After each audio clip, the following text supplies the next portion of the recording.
Hello everyone and welcome to Overexposed, a BWRM podcast where we delve into the ins and outs of running a real estate photography and videography business. My name is Dave Temple. And my name is Jackie Kirk. It's just Dave and me today, and we're going to have a deep dive into the psyche of creatives and their clients. While we won't be analysing your dreams or your relationships with your parents, thank goodness, we will be looking at what makes our creatives tick, analysing their different communication styles and discussing how to adjust your communication style to suit who you're talking to. So as many of you know, there are all sorts of ways to categorise personality and behaviour types, from Myers-Briggs' 16 personalities to the What Kind of Sandwich Are You quizzes on Facebook. So today we'll be looking at 4 distinctive behaviour types: controller, talker, doer and supporter. I was just going to interrupt you there on Facebook. What kind of sandwich do you reckon you are? I would say crusty white bacon sandwich with brown sauce.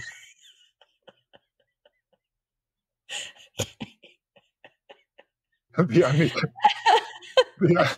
only correct sandwich. I think you've nailed it, crusty white.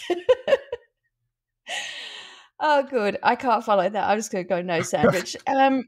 So, listeners, just before we get started, there are 3 important things we'd like you to just take note of. The first is that we are discussing dominant behavior. So, as many of you are probably aware, your behavior adapts depending on your situation. So, for example, the way you behave at work might not be the way that you behave at home. Today, we're talking about your behavior in the workplace. Secondly, we're talking about your dominant traits. So that doesn't mean that if you're dominantly one thing, then you can't possibly be any of the others. We're not saying that all talkers, for example, are, incapable of being organized. But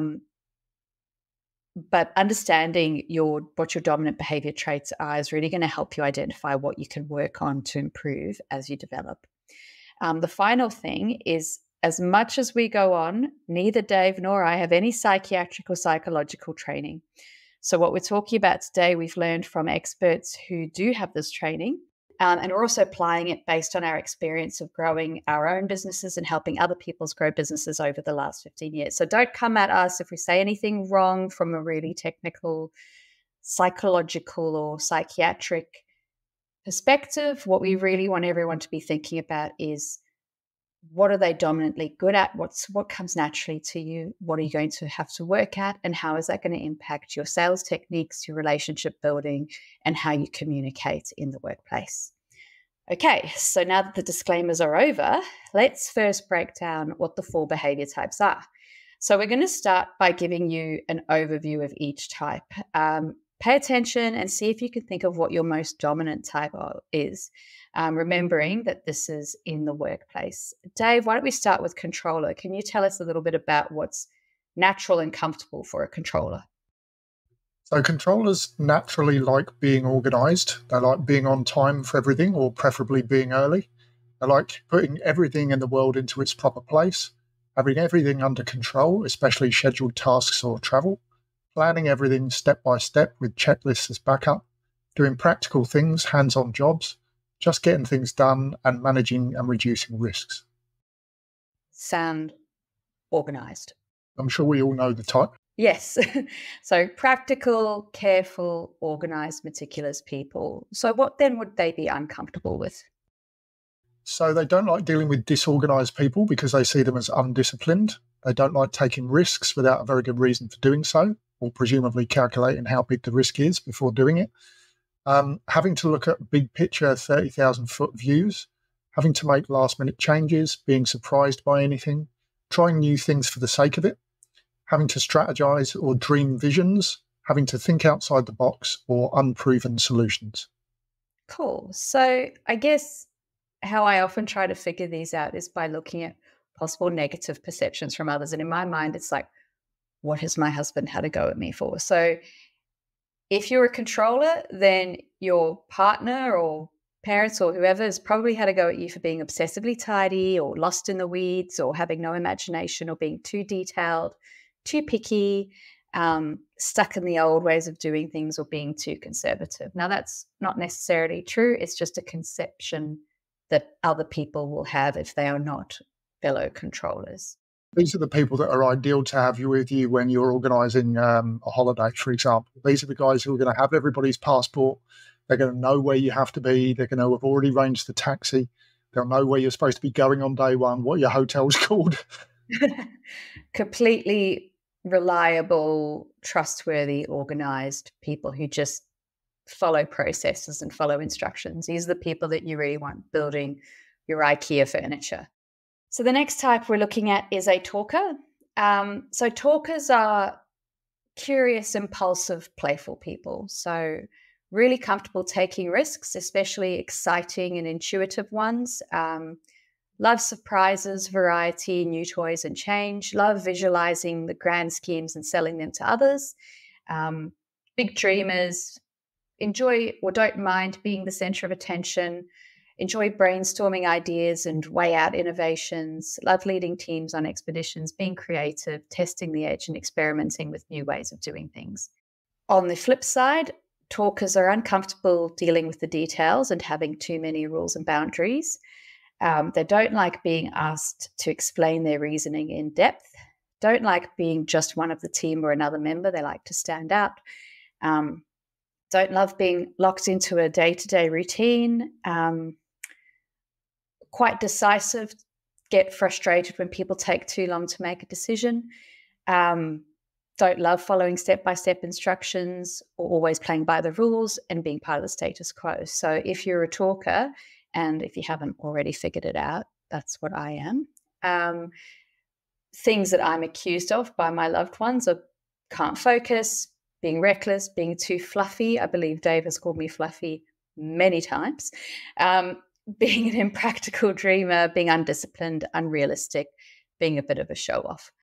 So that's talkers for you. Going back to my organising a holiday thing, this is the person you get to choose where you're going. But if you leave them to organise it, it's never going to happen. Yeah, but you definitely want them on the holiday because it's going to be tons of fun. Yeah. Okay. So let's go through doers. And Dave, I'll let you take that one. Doers are naturally comfortable at solving problems, achieving bottom-line results, providing logical explanations for everything, using theoretical models, concepts and mathematics, having in-depth discussions on science and technology, making the tough decisions, analysing the best solution, taking time to make a measured decision, and they're comfortable with technical, scientific and statistical problems. What they're uncomfortable with is dealing with emotional people, giving personal and sensitive positive feedback, having to make fast decisions without proper analysis, discussing ideas of the heart, being subordinate to a boss whose mental prowess does not command respect, doing anything impulsive, taking uncalculated risks, playing with fluffy ideas, and with intuitive ideas and decisions. So this is really funny because I'm a talker and Dave is very clearly a doer. And actually my husband Andrew is a doer as well. And we're almost polar opposites where, yeah, you guys prefer silence. I prefer talking and my fellow talkers prefer talking. Like one of the funny things you said was uncomfortable with giving personal and sensitive positive feedback.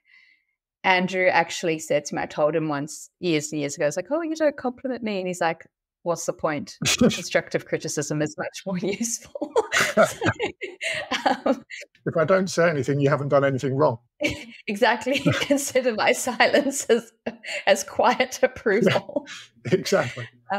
Yeah, very funny. So, but obviously, if you get talkers and doers, you can find a nice way to balance each other off and be the yin to each other's yang, don't we, Dave? I like to think so. And some possible negative perceptions from others can be that doers are unemotional, insensitive, lack natural creativity, too businesslike, too analytical, hard-nosed, nerd, or lack compassion. Yes. All lies. Well, do you know what? When I read those to Andrew, he said those don't sound like negative connotations. Yeah. To him, unemotional is a pro. Yep. And sorry to keep repeating it, but going back to my idea of the holiday, this is the guy who will sort out the problem when you've missed your flight and you don't know what to do next. But he'll also tell you what an idiot you are to have gotten into that position in the first place. Yeah, and how he knew that was going to happen because there wasn't any way you were going to get from the hotel to the airport in 15 minutes. So yeah, this is a guy who gets you out of trouble. Yes, yeah, it is. And actually, to be fair, Andrew plans our holidays meticulously to a T as a problem solver, and they go perfectly well. The one time I got involved was the one time it was a disaster, and I left off a day on the itinerary. So, to doers' credits, they do things properly. So the final behavior type that we're looking at is a supporter. So supporters are natural and comfortable at listening to other people and even their problems, building relationships, working as a team member, counseling, teaching, and caregiving, having in-depth discussions on the arts and spirituality, helping others, the community and the environment, expressing their emotions, discussing matters of the heart, and non-profit and voluntary organizations.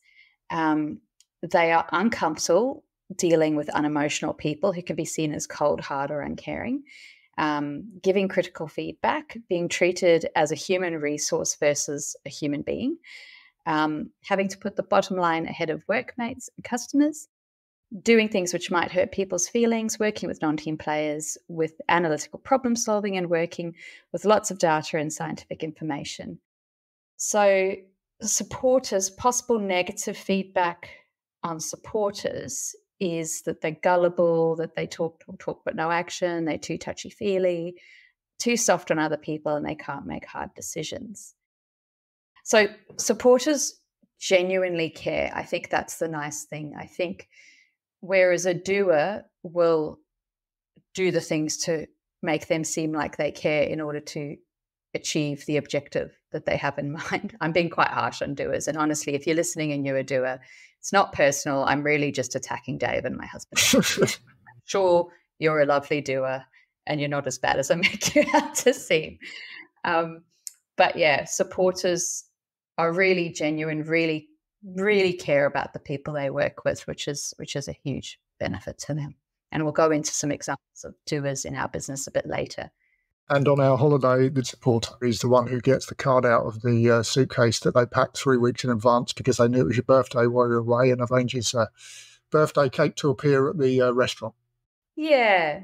All right. So now we're just going to go into, if you've been listening, hopefully you have an idea of what your dominant trait is, and maybe you even have a secondary trait. So for example, my dominant trait is a talker, but as I've grown in my business and also as a parent and, trying to keep a household under control, I've also worked on my controller traits to become more organized and be more process driven and more details focused because I've had to. So that's my secondary trait.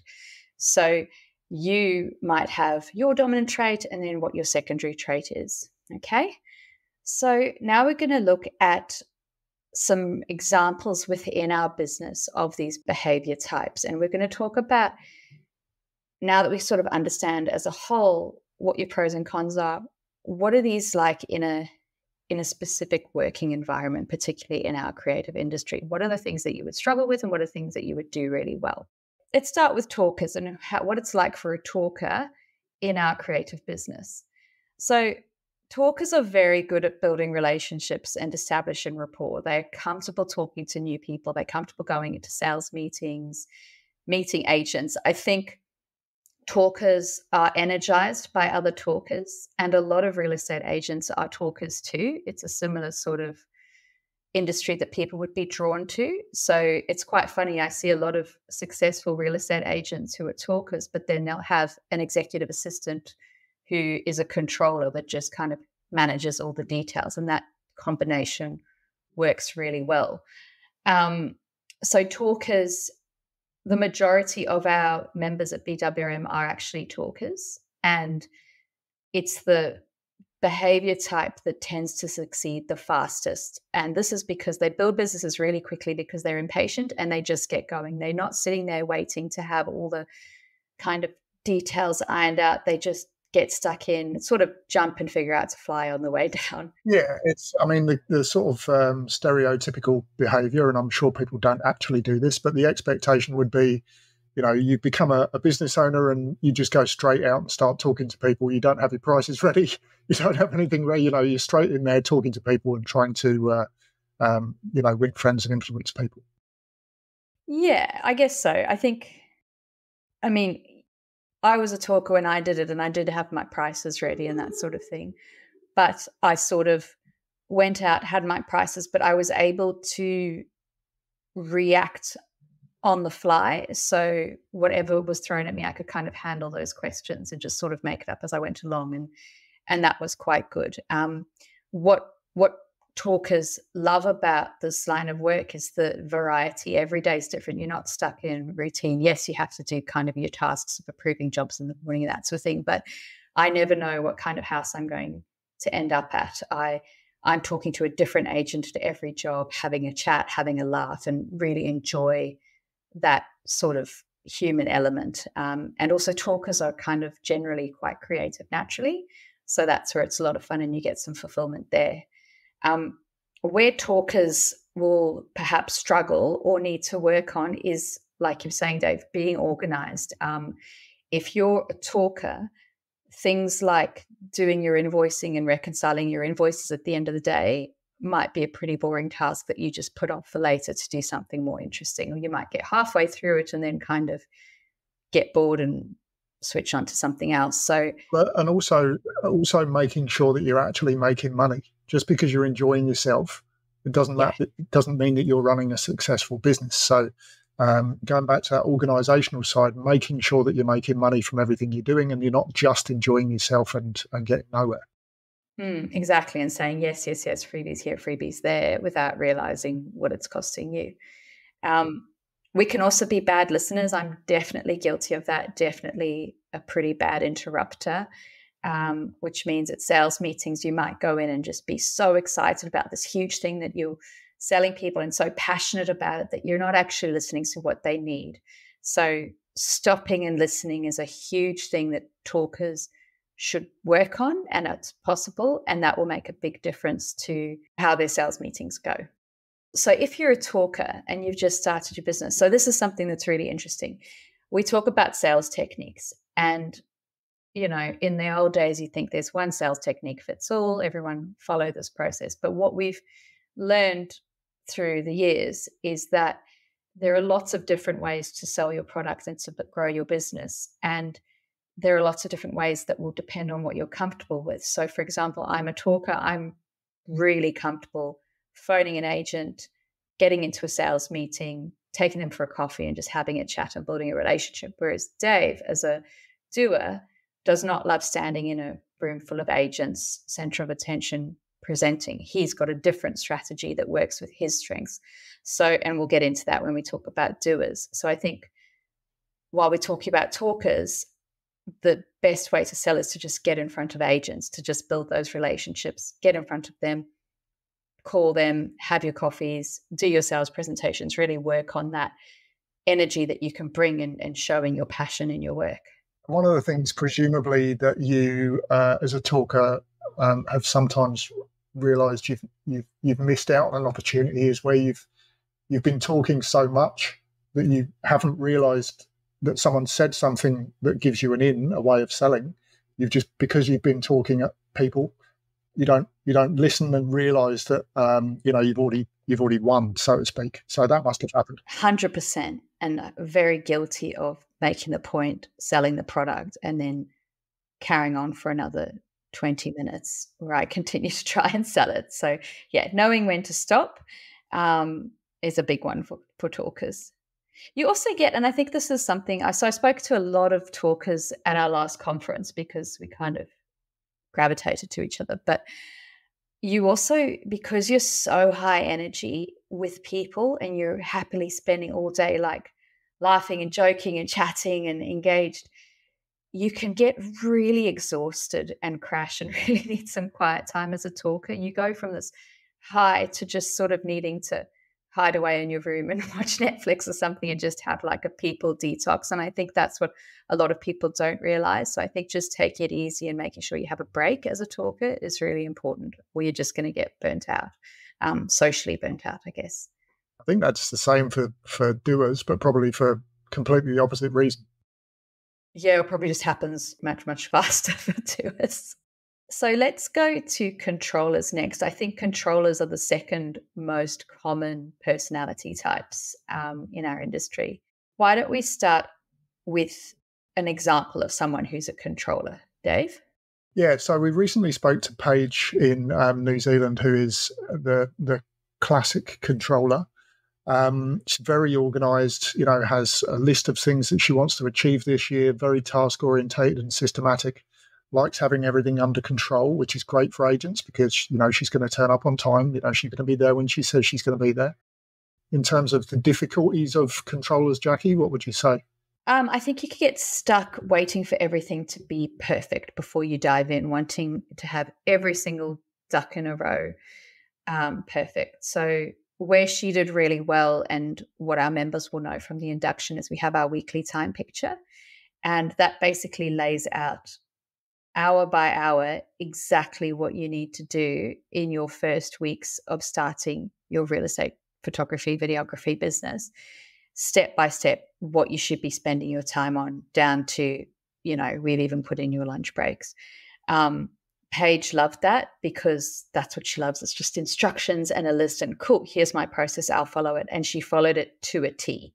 And as a result, she grew her business very, very quickly, one of the fastest businesses to grow that I've seen in our network, because she just went through the things. But yeah, I think where talkers will struggle is getting stuck waiting. You can get paralysis by analysis almost, and just overthink things to the point where you just don't start. Yeah, the most common thing that I see with controllers is that thing that Joel brought up, which is don't let perfect get in the way of progress.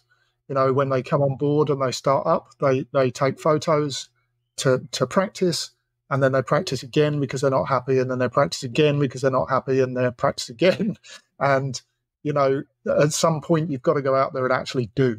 And that's probably the stumbling point for a lot of controllers, I would say. Yeah, they could be pretty hard on themselves as well, I think. Like we all can, but I think controllers in particular can really give themselves a hard time. The other thing that they might struggle with is, as I mentioned, a lot of real estate agents are talkers, which is that we're the more disorganized behavior type. And that can be really uncomfortable for controllers, where you're just trying to have everything sorted out and then you're kind of getting vague answers and things like that. But the way you twist that around is that's what you use to build your relationship with those agents, where a talker might build a relationship with a talker by remembering what their kid's football team is. As a controller, you're going to build that relationship by being that trusted person they can rely on to get things right, by taking all of those details of what could go wrong and handling it by just making, I think Mel said it ages ago, like being easy to deal with and doing things properly. So the agent is just another thing that they don't have to worry about. And controllers are very, very good at that. Yeah, and I suppose from an agent, if an agent is a talker and therefore disorganised, potentially late for appointments or running around, not necessarily where they should be at a time, at least they know they can rely on a controller. They're always on time or early. They're in the right place. They're going to do, the right job. So you become a reliance for those talker types. Definitely. So let's move on to a doer. And as we mentioned, we've got a really nice example of a doer in you, Dave. So, but one of the least common behavior types that we have in our creative industry generally. A rare gem. Yes, a rare gem.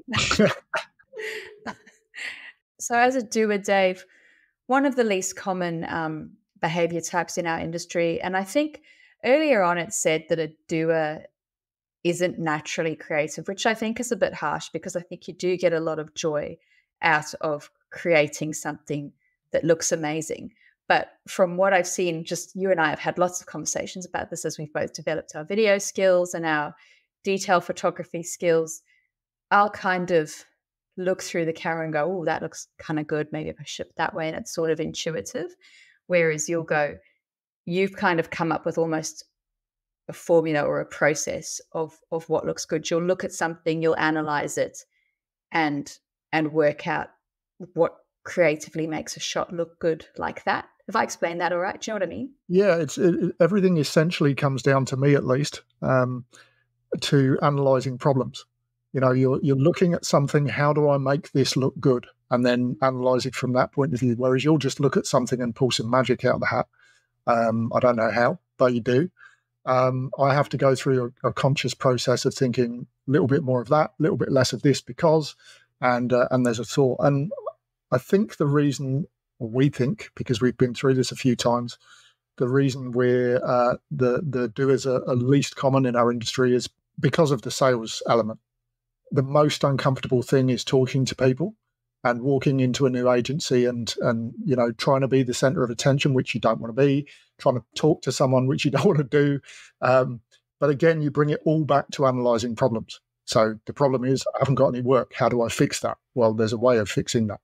And I think when we discussed before, the way that we've actually both got work, you as a talker and me as a doer, when we went through our the podcast about us, we've got customers in completely different ways. Yeah. You would generally go into an office, be the center of attention, talk to people, presumably until they give in, and then get the work. Whereas I've never done that, or I've done that very rarely. Really? I will, it will be spur of the moment. Someone says something and I think, I can do something about that. So again, it comes back to solving issues, solving problems. Yeah, I was actually thinking about that. There've been so many examples for you where you've won work by doing a reshoot of a job that they had that they weren't happy with. And you just are the king of a reshoot when you just throw everything at it and make something look amazing, because you are looking at it, you're analyzing what could have been done better, and then you're working out how you can just kind of blow them away. The other thing I think with with doers is, you get a bad rap for not liking people, and From you. No, from everyone else. I'm actually about to say something really nice about you, Dave. So, hang in there. You get a bad rap about not being people, right? And I think that what I've seen with doers is everything's very black and white.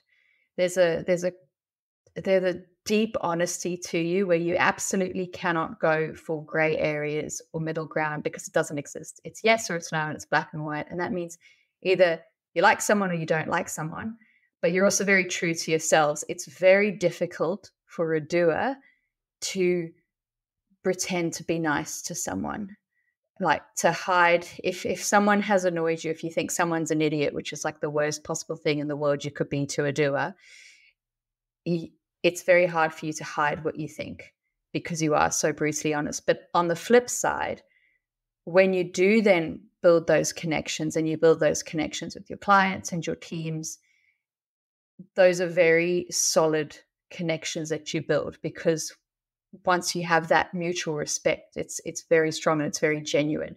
I think if I'm talking to a doer and I feel like I'm getting through to them and I have their respect, that respect means so much more than if I was talking to a talker who might just be making me think that they respect me so that I like them. There's a lot more complicated stuff there. I'm only speaking for me, but I think for me it comes down to, can this problem be fixed or not? And you don't want to waste your mental energy on a problem that can't be fixed. Well, that's all it is, though, really. If you don't like somebody, and then you can't fix that. So don't waste your mental energy on it. That's what it comes down to. Yeah. So taking away from being abstract, I think when you're in a sales situation, doers prefer to rely on logic and stats as a sales tool and problem solving. So you're much more likely to go and talk to an agent and say, I see that you're not getting listings here. I see that if you boosted your socials to this, you'd have this result. This is what I think. These are the examples. Let me do one. Let me show you. And the proof is in the pudding. It's not going to be sitting there for 20 minutes chatting about where they had their last holiday to build a relationship and make them try out because they like you. You're going to win their trust with facts and evidence. Exactly. Which works really well. And that's a really good way to then position yourself as a trusted advisor. That was another thing when we discussed what doers are uncomfortable with, it's being subordinate to someone. So you're not going to do well if you kind of feel like someone's a lackey and like the agents don't respect you, basically. But if you can position yourself as a trusted advisor to an agent and a partner who they respect and trust, that's much more comfortable for you. Yeah, I think specifically it's being subordinate to someone who you don't think knows what they're doing. So but that's specifically what it is. There's no problem with being a subordinate if you trust a person's judgment, and that comes from analysis, obviously. So it's not like if you don't do what I say, then I don't like you anymore. And that's why we respect people who listen to us, I guess, because we don't talk much. So when we do, it's usually gold.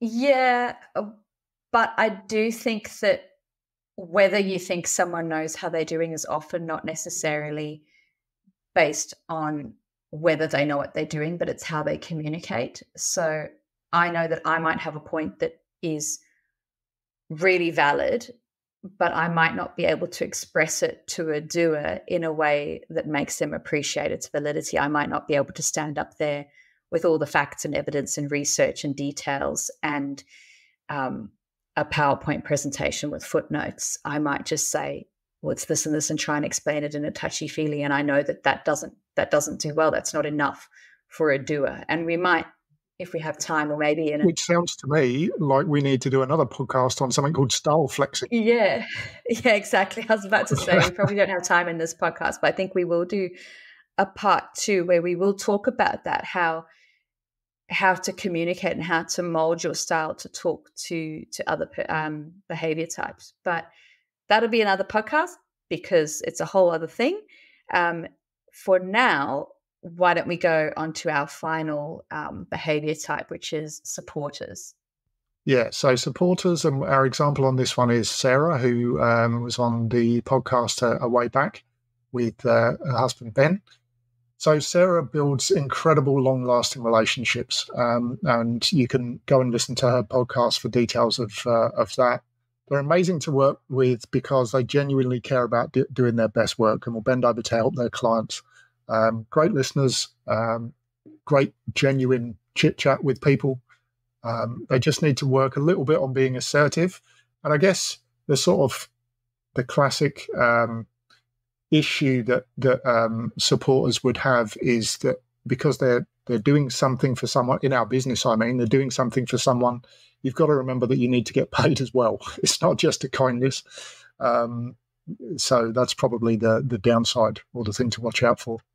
They are genuinely lovely to work with because, if a supporter came to photograph my home, they would be doing it as if it was their own. They would be doing everything in their power. They wouldn't be going, oh, well, I'm only here for an hour and they haven't done it, so why should I? They would be doing everything they could to do it as well as possible, not because they want to be seen as good, but because they genuinely care about that person getting the best result. And I think that's a really wonderful quality to have. And talkers, and like we've said, most agents are talkers, really like working with supporters because they're such great listeners. And what's better for a talker than to have someone to listen to all their talking?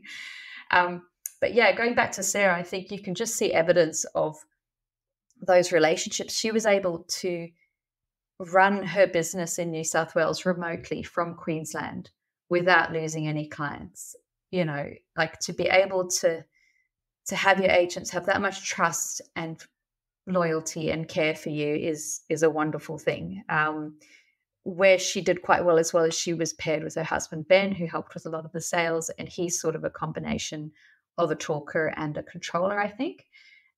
So he sort of balanced out with the assertiveness and the sales side. And then as Sarah's business developed, she didn't really need to go and approach agents. They would come to her. So a lot of her work comes from recommendations and word of mouth, which is, again, representative of just how strong those relationships are. She helps people so much out of the goodness of her heart that her clients want to pay that forward and help her by helping her get more work, which is quite amazing. Yeah, well, I would imagine in general that when a supporter gets a client on board, the client doesn't go anywhere. They stick around for a long time because of that good relationship. Yeah, They do. But yeah, things that they will struggle with, like you said, is being assertive, is just matching their assertiveness levels. So even, if they think they're being assertive, depending on who they're talking to, they might need to be like their version of a shout, might just be seen as just kind of a normal tone to a really assertive talker. And they might need to do that to be heard. I don't mean literally shouting, but I mean if there was a scale of 0 to 10 of assertiveness, a supporter's 10 might only be a talker's 5. So they really have to amp up that assertiveness in order to be heard. It's really interesting.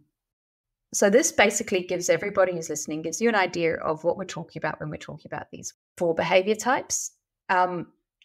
Why we're so interested in it at BWRM is we love to be able to tailor our message to people and to help tailor the training and, the resources to help know what people need to focus on. It's really good for us to know what their dominant behavior types are. It gives us a really clear idea of what they may or may not struggle with moving forward. It's fascinating. I think I've always loved talking about this stuff, and it's interesting watching it as we grow. Knowing your strengths and how you can use those strengths and issues where you'll need to improve right up front when you're starting is a really good shortcut to be able to succeed. That's the important bit, really. And I think knowing that you can improve, so you can do sales meetings, Dave. You know how to do it. You know that you just have to have a system and a process. And I'm doing a podcast. Exactly. You do. Exactly.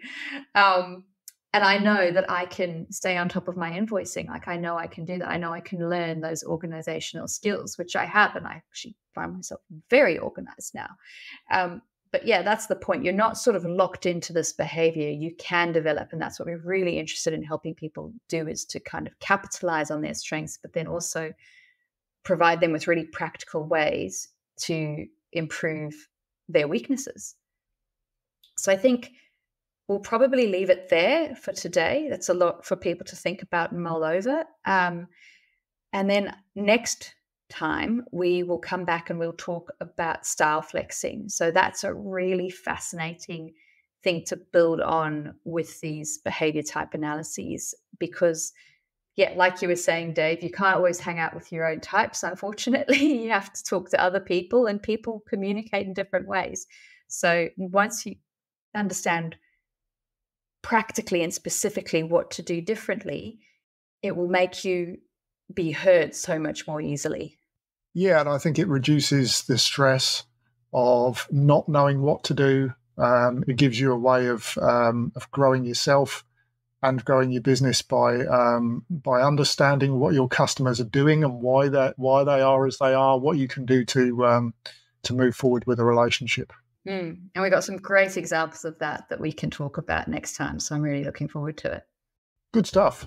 Great. Well, thank you, everyone. Thanks for listening. Have fun analysing yourselves and analysing your partners, and we will catch you next time. Thanks, guys.